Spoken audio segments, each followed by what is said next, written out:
quería darle las gracias a Daniel Echaniz, que fue quien me hizo llegar gentilmente la invitación a estar hoy con ustedes. Y quería empezar, digamos, planteando, de alguna manera, el recorrido que pensé implica empezar con una pregunta y terminar con otra. Y me preguntaba, o en todo caso quería comenzar por plantear el interrogante de ¿cuál fue el valor de la aparición de Jacques Lacan en la comunidad analítica de mitad del siglo XX? Pero ¿cuál fue el valor de la aparición de Jacques Lacan, no en tanto su persona o las cuestiones que lo rodearon, sino en la medida de lo que él puso en juego, lo que significó para el campo del psicoanálisis la aparición de Lacan? De lo cual estoy convencido que fue un antes y un después, en algún sentido un punto de inflexión. La aparición de este autor en ese momento, en ese contexto, digo, no casualmente, es a mitad del siglo XX, o sea, después de la Segunda Guerra Mundial, después de la muerte de Freud, y en un lugar que no era cualquiera, que era París. Digo, para el medio psicoanalítico, en ese momento no era un lugar irrelevante. Significó, digamos, el comienzo de una interrogación y una toma de posición sobre los fundamentos mismos del psicoanálisis. A partir de eso es que en todo caso Lacan va a poder de alguna manera especificar el campo propio de la clínica analítica, y una de sus afirmaciones más contundentes es probablemente ¿qué hace del el psicoanálisis? No es una práctica como las demás, dice Lacan.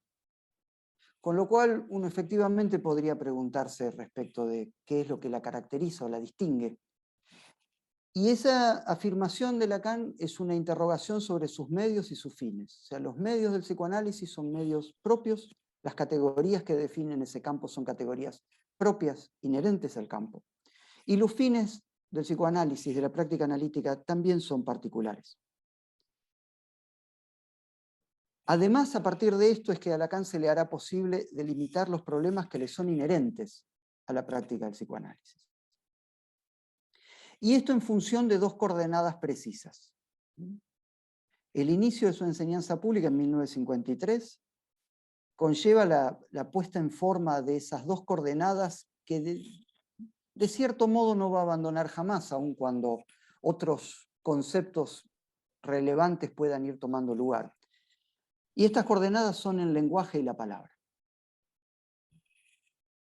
Eso le permite cimentar lo que en principio él llama su retorno a Freud.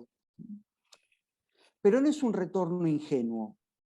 El retorno a Freud de Lacan no es, digamos, una propuesta de volver simplemente a leer los planteos de Freud, sino que es el retorno a lo subversivo de Freud, a lo que Freud plantea de subversivo en el campo de la clínica, lo que conlleva una ruptura del psicoanálisis con la clínica médica en general, con la clínica psiquiátrica en particular y definitivamente con la clínica psicológica. Por otro lado, la discusión que él lleva a cabo con buena parte de la comunidad analítica de su época no fue una discusión homogénea. Digo, Lacan no discute del mismo modo con todos los autores. Lacan discute de una manera mucho más encarnizada con todos aquellos autores que estaban más ligados a la línea de Anna Freud. Y en todo caso tenía una cercanía un poco más, digamos, un poco más clara con todos aquellos autores que eran tributarios del planteo kleiniano. El propio Lacan puede servirse del planteo de Klein al principio de su obra, al principio de su elaboración, podríamos decir, antes de que su enseñanza dé comienzo. ¿Cuál es la crítica? La crítica de Lacan es que el psicoanálisis paulatinamente fue abandonando esa función central del deseo. Función central del deseo que fue desplazada y cuyo lugar fue ocupado por la demanda. Entonces, a partir de ahí, en función de estas dos coordenadas que decía la demanda, el lenguaje y la palabra, es que Lacan puede volver a ubicar eso que considera los pilares del planteo freudiano y que son solidarios de un momento de la obra de Freud, que son todas las elaboraciones consecuentes a más allá del principio del placer. Yo me atrevo a decir, me gusta pensarlo en esos términos, que a partir de ese momento Freud elabora lo estrictamente analítico. el más allá del principio del placer, la pulsión de muerte, ¿sí? El carácter inercial del trauma, el trauma entendido en términos de lo económico. Con lo cual hay una consistencia relevante entre el más allá del principio del placer y lo subversivo freudiano. Entonces uno podría decir que desde ese punto Lacan comienza una discusión que dura no menos de 15 años. Es una discusión extensa, que lleva, entre otras cosas, a que a Lacan lo expulsen de la IPA. Y hay como ciertos hilos fundamentales en esa discusión, como ciertos hilos rectores. Uno de ellos es el problema de la transferencia. Dado que yo, por la invitación de Daniel y lo que estuvimos conversando, mi propuesta es decir algunas cosas sobre un término que aparece en Lacan a la altura del seminario 8, como es el deseo del analista. El deseo del analista resulta en una elaboración a partir de que Lacan comienza por interrogar qué entiende el psicoanálisis por transferencia. Y esto conlleva, digamos, toda una puesta en cuestión, porque, por ejemplo, Lacan discute con mucha claridad que la transferencia sea lo que al sujeto le pasa con el analista. Lacan pone en cuestión que la transferencia sea un aquí y ahora con el analista. En ese sentido es bien freudiano. Entonces, puede volver a poner en forma estos matices de la transferencia que planteó Freud, como son la transferencia positiva, la transferencia negativa, y lo que Freud llama la neurosis de transferencia, que uno podría rastrear y está ausente en Lacan. Lacan no se ocupa de la neurosis de transferencia. Al menos no lo toma como un elemento relevante. Puede tomarlo como un planteo en Freud. Y realiza lo que yo no dudaría en llamar una reelaboración de la transferencia positiva a partir de un término central que es el sujeto supuesto saber. El sujeto supuesto al saber va a ser planteado por Lacan como una necesariedad lógica del análisis. Esto no significa, por supuesto, que un análisis no pueda llevarse a cabo aun cuando el sujeto supuesto al saber no se erige. Hay ocasiones en las cuales en la práctica nos encontramos con esto. Son ocasiones de un alto grado de dificultad. Un análisis que no parte de la suposición de saber es un análisis que tiene una dificultad mayúscula en cuanto, diría, al involucramiento del sujeto en lo que le pasa. Pero puede darse el caso. Seguramente no soy el único, algunos de los que nos están escuchando, ¿no? Yo no veo a quienes nos están escuchando, solo a la moderadora y a mi colega que está en la mesa. Quizá muchos de los que nos están escuchando han tenido ocasión, ¿no?, de transitar una coyuntura clínica de esa magnitud. A mí me ha pasado también. Y podemos testimoniar de esa dificultad. Si el sujeto supuesto al saber es la necesidad lógica del análisis, es porque es condición del acto analítico. Tal como, por ejemplo, Lacan lo puede definir en el seminario 15. En breve vamos a interrogarnos sobre esto. ¿Pero qué hace necesario al sujeto supuesto al saber? Porque además Lacan dice necesidad lógica. El sujeto supuesto al saber conlleva dos suposiciones. Se supone un saber y se le supone un sujeto al saber. Y dejemos en claro una cosa. Digamos, esto es necesario en la medida en que deviene en una ficción, me disculpo por la reiteración necesaria, que ilusiona al sujeto con la restitución de la completud afectada del otro. No nos equivoquemos. Cuando un sujeto consulta a un analista por lo que lo hace penar, inconscientemente ese sujeto va al analista para restituir la completud afectada del otro. Después, en el transcurso del trabajo, podrá suceder otra cosa. Si el sujeto consiente en jugar sus cartas hasta el final, o hasta donde sea. Pero el sujeto va a la búsqueda de aquello que quedó afectado, restituirlo. ¿Por qué? Porque la barradura del otro genera horror. Y esta ficción del sujeto supuesto al saber es una defensa frente al horror. Ahora, detengámonos en el acto. Este acto no es una acción motriz, es un acto de palabra. Sucintamente es el bien decir. Sería algo del orden de un sesgo ético de la palabra y concierne esencialmente a la relación del sujeto con lo que dice. Pero no solo con lo que dice, sino con qué hace con lo que dice. Por supuesto, como todo acto, falla. O sea, no es completo, no es homogéneo. Y esta falla no es sino el lugar por donde lo real se va a entramar en la experiencia analítica. Ya retomaremos eso. Entonces, ¿en qué consiste el acto? El acto consiste en la puesta en cuestión de la determinación por el deseo del otro. Lo que habilita quizá su caída, su puesta en cuestión, diría, me gusta más. El análisis no promueve ninguna forma de desanudamiento. Podrá promover una rectificación del anudamiento. Entonces, el acto, la puesta en cuestión de la determinación por el deseo del otro, podrá entonces habilitarle al sujeto la apertura de un margen que le haga posible un menú que no sea el del otro de origen. Y lo importante es este margen, porque sin este margen el psicoanálisis no tendría eficacia. El margen es lo que permite poner en cuestión para el sujeto el determinismo.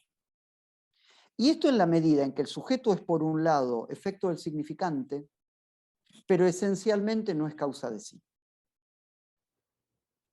Y en ese punto, entonces, es donde Lacan puede acuñar lo que llama su invención, ese objeto A, que causa el deseo del sujeto dividiéndolo. Ahora, es relevante, importante, que este objeto A no es sino una posición del sujeto.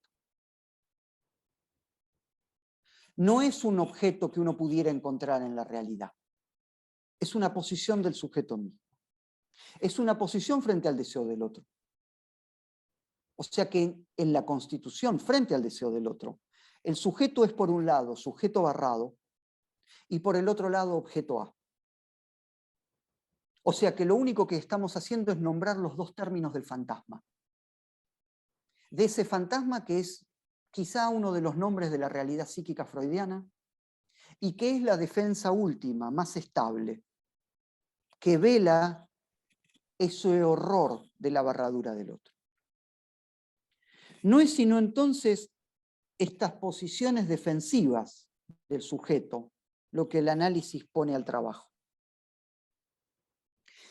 Trabajo que si uno tuviera que reducirlo, no sería otra cosa que la apuesta a una pregunta que conmueva la fijeza de las respuestas.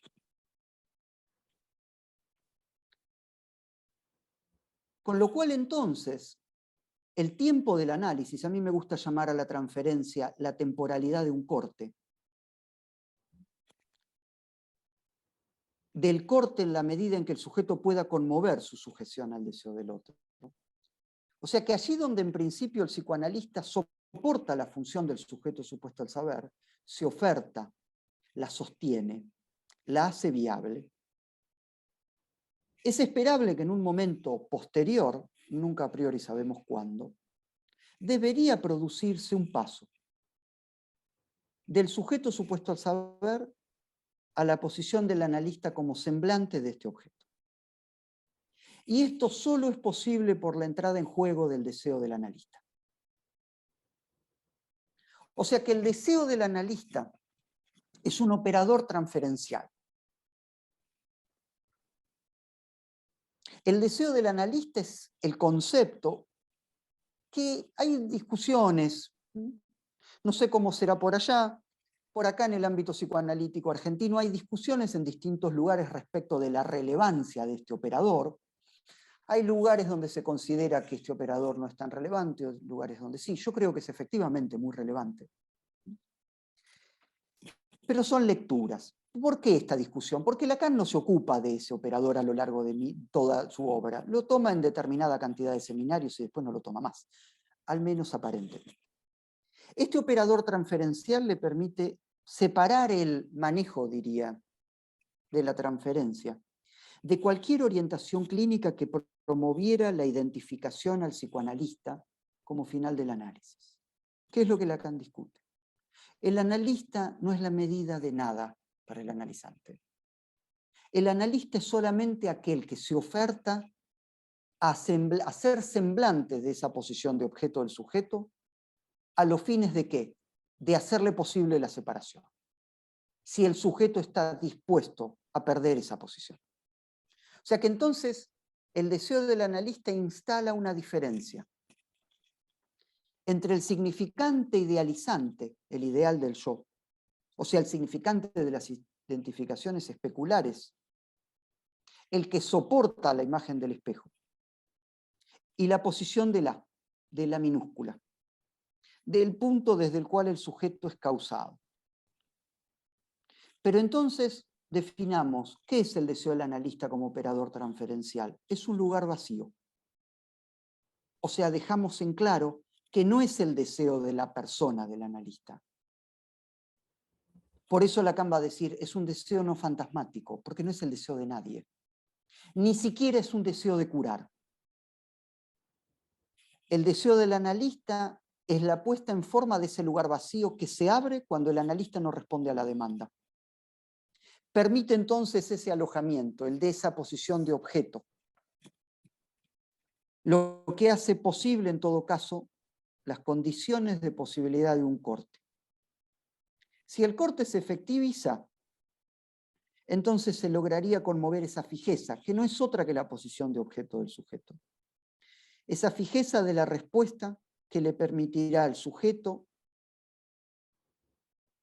la conexión a la radicalidad del inconsciente. O sea que el movimiento es de esa posición de objeto como tapón del deseo del otro, al objeto A como causa de deseo. Este pasaje del lado del analista solo es posible en la medida en que opera el deseo del analista. Y del lado del sujeto solo se hace efectivo en la medida de la asunción de una pérdida. El sujeto va al análisis por lo que le falta y se encuentra con lo que no tiene. Porque lo que no tiene no es lo que le falta. O sea que se trata de asumir una pérdida por parte del sujeto. Lo que lleva entonces al sujeto al punto donde queda dividido entre su falta y su saber. Para concluir entonces, la otra pregunta, el punto de llegada, del seminario 12. Lacan se pregunta, ¿cuál debe ser ese deseo del psicoanalista para sostenerse a la vez en el punto de suprema complicidad, complicidad a su vez abierta a la sorpresa? O sea que el deseo del analista es la posibilidad de lo inesperado, o sea, del riesgo. Gracias.